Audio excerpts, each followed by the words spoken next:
One of the most frequent questions I get asked is, so I'm interested in autocross, but what do I need to do to my vehicle to get prepared, and what does tech inspection involve? So that's what this video is about. So I'll show you a little bit about the car that I'm currently racing. So, open the door. Obviously it doesn't involve having a clean vehicle, because otherwise I would fail. But what they are going to do is check your seat, make sure it's completely firm, it's secured down the way it should be. Make sure your seat belts are intact and not torn, that they lock correctly. They want to see no floor mats, so even though my carpet's hideous, they don't want to see floor mats because there have been incidents where people have, in the heat of racing, had their floor mats slip underneath the pedals and cause some issues, so no floor mats. Also, generally just free from loose objects, so nothing in the back, nothing anywhere loose that can come flying.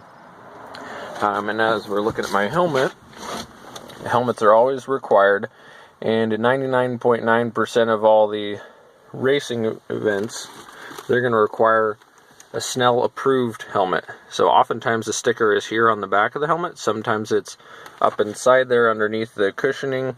It just depends on the helmet. But the important part is that it's Snell approved and not just rated. And it has to be manufactured within the last 10 years. So this one being in 2010, we're good for a couple of years more. So that's another important bit. So looking at the engine bay, they're going to be taking a look and making sure that it doesn't have any major leaks.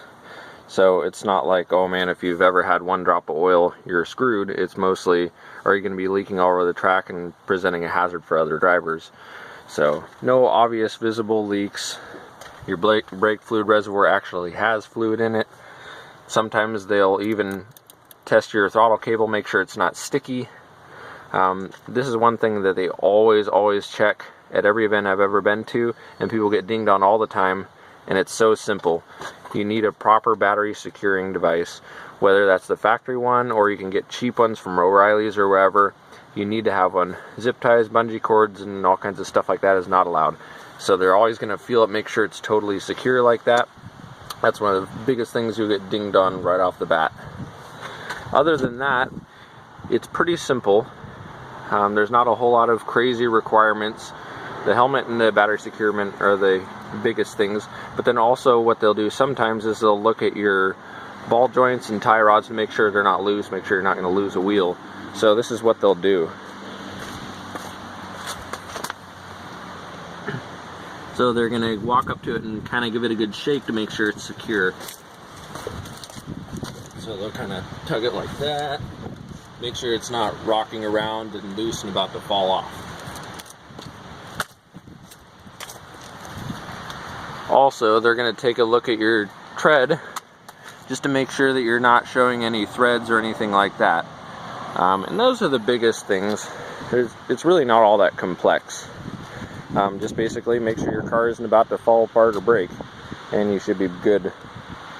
And so those are the essential required things. However, there's a list of things that I highly recommend, and I'll show you why and explain it. So I always bring this big tote, which is a complete lifesaver when it's rainy out, because you can put all your stuff in it when the weather's gross. Also this air tank here. It's not a complete necessity, but it is nice so you can bump up your tire pressure a little bit if you need to. So in this tote I have a whole bunch of things that I highly recommend. So obviously the driving gloves, can't fail to mention those. And the reason I do this, there is actually a method behind the madness. It's consistent level of grip on the steering wheel. And so depending on the temperatures, your hands could be freezing cold and dry or sweaty or whatever, and that just evens the playing field. You always have consistent grip. And mine are a little worse for the wear, but they get the job done. Also tools. It's Murphy's Law. If you don't bring tools, something will break. So bring them, and hopefully things don't break. Hydration is critical, and I say that being a health nut. I mean, most of you know I'm a nurse, but you just notice your concentration level go down the toilet in the afternoon runs if you're not staying hydrated. And by the time you realize you're not hydrated, you're already driving worse. So keep up on hydration. Extra oil, extra fluids. Especially if we got a 30-year-old Honda, you know why we need that. We burn it all. This is just a super cheapo pump that's powered by your cigarette lighter, of course somewhere in here, and it's pretty nice to bump up your pressure a couple pounds. It's not hugely powerful, but it's nice if you're lazy. And these are wonderful things for maintaining correct tire pressure. So just go get a regular thing of sidewalk chalk, and or like these window crayons. They come off really easy. These are a little bit better in wet weather, but I'll explain in another video why exactly that's very important for tire pressure and how easy it is, and how it's very low cost, and you can gain huge advantages from it. Waterproof pants. Back to Murphy's Law. If you don't bring wet weather gear, that's exactly when the rain will happen. So that's essentially it. Those are kind of the bare essentials. I mean, a lot of times I'll bring more tools, jack stands, things like that. But that's the general gist of it. So yeah, I'll explain in another video soon why the chalk and the marker are really easy and cheap ways to maximize your car's performance. And I know that sounds funny, but I'll show you next time.